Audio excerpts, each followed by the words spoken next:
एक गुजरात राज्य है और उसमें एक पोरबंदर नाम का गांव है और उसमें एक ब्राह्मण देवता रहते हैं। और उन ब्राह्मण देवता का नाम आप सभी जानते हैं, आप भी जानते हैं, जो भगवान श्री कृष्ण के परम मित्र हैं। भगवान कृष्ण के मित्र कौन हैं? सुदामा जी महाराज। यहां से सुदामा चरित्र प्रारंभ होता है। ये सुखदेव जी महाराज ने अपने मन से राजा परीक्षित को ये कथा सुनाई। कहा कि सुदामा जी महाराज थे जो भगवान के परम मित्र थे और बड़े सुंदर स्वभाव के थे, लेकिन ये लक्ष्मीहीन थे, दीनहीन सी अवस्था थी, गरीब थे। अब कहीं पर प्रश्न आता है कि सुदामा गरीब क्यों था? सुदामा जी चाहते तो लक्ष्मी प्राप्त कर सकते थे, लेकिन उन्होंने गरीबी को चुना। जब भगवान श्री कृष्ण बलराम गुरुकुल पढ़ने के लिए गए तो वहां पर सुदामा जी की मित्रता होती है भगवान से। गुरु सांदीपन ऋषि थे और गुरु माता भी थी। तो पहले के समय में क्या, गुरुकुल में छोटे छोटे बच्चे चले जाते थे तो संभालने वाला भी चाहिए, तो गुरुजी अपनी पत्नी को साथ में रखते थे जिससे छोटे छोटे बच्चों की देखभाल भी कर सके। तो वहां पर भगवान कृष्ण, बलराम और सुदामा जी महाराज भी थे। वहां पर क्या हुआ कि शिष्यों का नियम था कि रोज कोई न कोई जाए जंगल में और लकड़ियां लेकर आए यज्ञ हवन करने के लिए।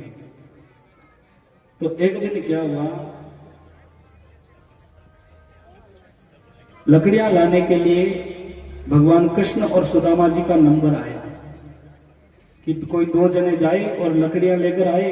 गुरुजी ने कहा कि कृष्ण आज तुम और बलराम जाओ और लकड़ियां लेकर आओ। गुरु माता ने सोचा कि आज ये जाएंगे तो इनके लिए कुछ खाने के लिए साथ में भेजे, क्योंकि जाते हैं तो बड़ा समय लगता है, तो भूख लग जाती होगी बच्चों को, तो माँ सेवा करती है, ध्यान रखती है बच्चों का। तो उसी समय क्या होता है कि एक ऋषि आते हैं जिनका नाम है दुर्वासा ऋषि। ये भारत के सबसे क्रोधित व्यक्ति हैं, क्रोधित गुरु है। दुर्वासा मुनि सबसे गुस्सेल गुरु है। इनको गुस्सा बहुत जल्दी आता है, गुस्सा इनके सर पर बैठा रहता है और जब चाहे नाक पर आ जाता है। गुरुजी ने वहां पर आकर भिक्षा मांगी गुरुकुल में। कहा भिक्षाम देहि, तो गुरु माता आती है बाहर, देखती है दुर्वासा मुनि आए हैं। गुरु माता ने सोचा कि आज तो इतना ही हमारे घर में अन्न है जो बच्चों के साथ में दिया जाए, आज तो घर में कुछ अन्न बचा नहीं। और मन में विचार किया कि गुरुजी हैं, दुर्वासा मुनि हैं, ये तो दो चार घरों में जाएंगे तो और भिक्षा मिल जाएगी, आज मैं मेरे गुरुकुल से इनको हाथ जोड़कर ही भेजती हूँ। और गुरु माता ने जाकर कहा कि गुरुदेव आज मेरे गुरुकुल में कुछ खाने की व्यवस्था है नहीं, आप एक काम करना, कल आइए प्रभु, आज मेरे गुरुकुल में कुछ व्यवस्था नहीं है, आप कल आ जाइए। दुर्वासा ऋषि ने कहा ठीक है। फिर भी दुर्वासा ऋषि ने मन में विचार किया कि ऐसा कोई हो सकता है कि गुरुकुल में अन्न नहीं है। उन्होंने अपनी दिव्य दृष्टि से ध्यान लगाकर देखा तो रसोई घर में एक बड़ी सी गठरी थी जिसमें चने रखे हुए थे। उनको पता चल गया कि गठरी रखी हुई है इनके शिष्यों के लिए, मैं आया हूं तो मुझे खाली निकाल रहे हैं। दुर्वासा ऋषि को क्रोध आ गया। उन्होंने सोचा कि इस चनों से मेरा तो पेट भर ही सकता है, लेकिन इनको तो अपने शिष्यों की पड़ी है। मैं संत हूं और मैं इनके घर पर आया तो इन्हें साधु भूखा जा रहा है तो इनकी नहीं पड़ी है। भगवान कृष्ण तैयार होते हैं। सुदामा जी महाराज गुरुकुल के गेट के बाहर थे। दुर्वासा ऋषि जो ही गेट के सामने मुड़े, महाराज उन्होंने हाथ में जल ले लिया, क्रोधित हो गए और कहा कि जो भी इस चनों को खाएगा वो लक्ष्मीहीन हो जाएगा, वो गरीब बन जाएगा, फटे हाल हो जाएंगे, पूरे फटे हाल हो जाएंगे। सुदामा जी ने गेट के बाहर सुन लिया और दुर्वासा ऋषि वहां से चले गए। सुदामा जी को पता चलता है कि आज तो सुदामा जी ने इतना सुना कि जो चने खाएगा वो लक्ष्मीहीन हो जाएगा। और सुदामा जब गुरुकुल के अंदर आता है तो सामने भगवान मिल जाते हैं और कहते हैं, भगवान कहते हैं सुदामा चल, आज गुरुजी ने हमें कहा है कि जंगल में जाओ और यज्ञ की लकड़ियां लेकर आओ यज्ञ के लिए। सुदामा जी ने कहा है ठीक है चलो। तभी गुरु माता आती है और वो चने की पोटली लाकर देती है सुदामा जी को। सुदामा जी उस चने की पोटली को लेकर जंगल में जाते हैं, लकड़ियां इकट्ठे करते हैं। दोपहर का समय है, वर्षा का ऋतु था। तूफान आए, जोर जोर से बिजलियां चमकने लगी, हवाएं बजने लगी, बरसात होने लगी, ठंड पड़ने लगी। तभी हुआ क्या महाराज, इन्होंने सोचा कि लकड़ियों को बाद में ले लेंगे, अभी अपना बचाव करें। और सर्दी लगने लगी तो सुदामा जी भी पेड़ पर चढ़ गए और उनके पीछे भगवान श्री कृष्ण भी पेड़ पर चढ़ गए। भगवान कृष्ण पेड़ पर चढ़ते हैं और पेड़ की टहनियों पर विश्राम करते हैं, लेट जाते हैं और ऊपर सुदामा जी चढ़े हुए हैं। दोपहर का समय था, भोजन का समय था और ठंडी ठंडी हवाएं चल रही थी। तो उन्होंने सोचा अब जब बरसात हो जाए तो भूख लगती है नहीं। सुदामा जी ने सोचा कि समय अच्छा है, भूख भी लगी है, लेकिन दुर्वासा ऋषि ने इस चनों को श्रापित कर दिया। दुर्वासा ऋषि इसी चनों की बात कर रहे थे, गुरु माता ने दिए नहीं और उन्होंने श्राप दे दिया और ये लक्ष्मीहीन हो जाएगा ये जो चना खाएगा। अब मैं मेरे कन्हैया को दूंगा तो ये लक्ष्मीहीन हो जाएगा, गरीब हो जाएगा। इसलिए इस चनों को अगर फेंक भी दूंगा तो ये कहीं पर उग गए, गलती से किसी ने खा लिया तो वो लक्ष्मीहीन हो जाएगा।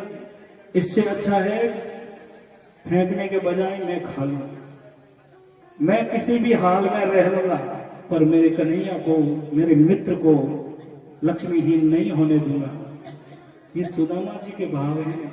मित्र वही होता है जो मित्र की सहायता करे, मित्र को कष्ट से बाहर निकाले। मित्र सोच समझ कर बनाना चाहिए महाराज। सुदामा जी की आंखों से अश्रु धारा चल रही है, रो रहे हैं महाराज। उन्होंने अपने हाथ से चनों को उठाया और अपने मुख में डालना प्रारंभ किया।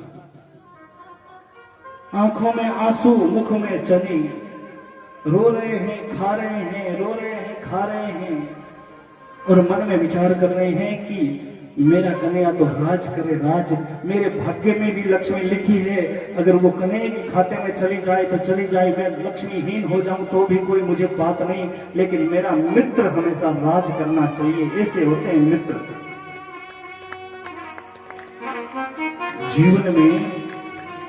जीवन में हमेशा एक मित्र होना चाहिए, सच्चा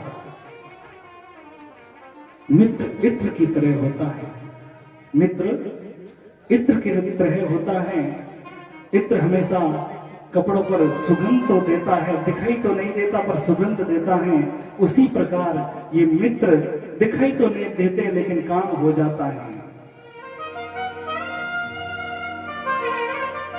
इसलिए मित्रता सुदामा और कृष्ण जैसी होनी चाहिए। ये अमर हो गई महाराज, ये मित्रता अमर हो गई, इतिहास में लिखी गई है। इनके जैसी अभी तक आज तक कोई मित्रता नहीं हुई। सुदामा जी ने भगवान को अपने भाग्य की लक्ष्मी भी दे दी।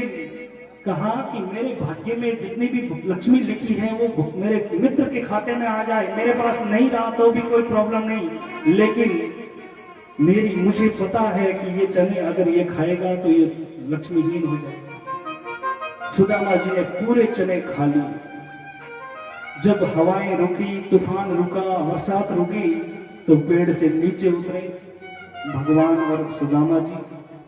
तो भगवान ने कहा कि दोपहर हुई है, सुदामा जो चने हैं वो कहाँ हैं जो गुरु माता ने दिया? सुदामा जी ने कहा कि वो चने तो मैं कब का खा गया, मुझे पता ही नहीं चला। भगवान कह रहे तभी तो मुझे आवाज आ रही थी तेरे मुंह से। तो तूने क्या कहा था कि सर्दी की वजह से मेरे दांत कटकटाहट कर रहे हैं। मुझे लगा ही था। अब सुदामा जी की आंखों में आंसू चल रहे हैं, लेकिन भगवान को बता नहीं रही कि भगवान ये चने श्रापित हो गए इसलिए मैंने नहीं दिए। लेकिन भगवान भाव को समझ जाते हैं, फिर आगे कुछ कहते नहीं है, लकड़ियों को लेकर वापस गुरुकुल में आ जाते हैं। वही सुदामा जी महाराज आज दीनहीन सी अवस्था में हैं। सुदामा जी महाराज बड़े धर्मात्मा हैं, भगवान का भजन करते हैं।